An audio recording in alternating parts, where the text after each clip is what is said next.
మిత్రులారా, కథల రైలు వచ్చేసింది. ఈ రైలు రోజుకొక కొత్త కథను వివిధ రకాల పాత్రలతో మీకోసం తీసుకొని వచ్చేసింది. రండి, ఆ కథను విని ఆ కథలోని పాత్రలను కలుసుకుందాం.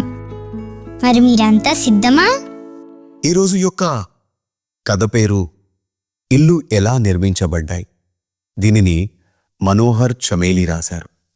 ఈ కథను తెలుగులో జగన్నాథ్ అనువదించారు. ఈ కథపైన సంభాషణ చేయాలి అంటే దీనిని శ్రద్ధగా వినండి. ఇది చాలా కాలం క్రిందటి మాట.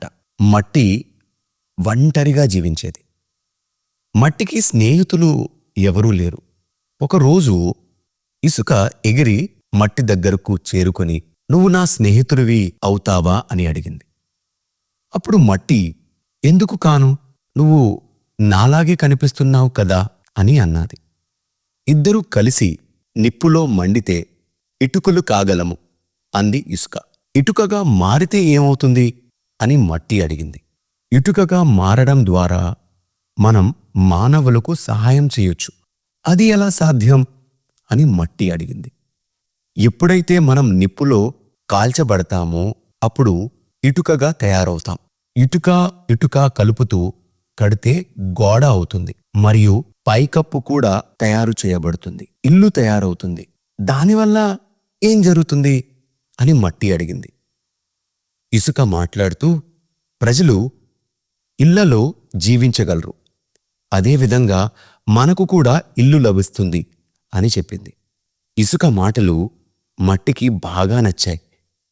ఈ విధంగా నిర్జీవులు కూడా మానవులకు ఆశ్రయం ఇచ్చాయి.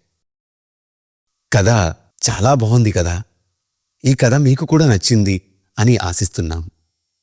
ఈ కథలో ఎవరెవరు ఉన్నారు? కథలో ఏం జరిగింది? ఇందులో మీకు బాగా నచ్చింది ఏమిటి మరియు ఎందుకు?